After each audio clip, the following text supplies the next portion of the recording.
અમરેલીના રાજુલામાં વિકાસના નવા અધ્યાયની શરૂઆત થઈ છે।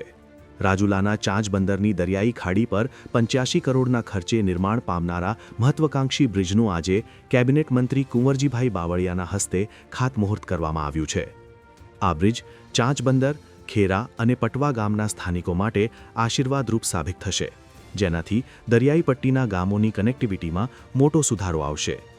લાંબા સમયની રાહ જોયા બાદ આ વિસ્તારના વિકાસને નવી ગતિ મળશે। જો કે આ પ્રસંગે મંત્રીએ બગદાણા પ્રકરણ અંગે પણ કડક પ્રતિક્રિયા આપી। તેમણે જણાવ્યું કે આ ઘટનામાં જે પણ તહમતદાર હશે તેને છોડવામાં આવશે નહીં।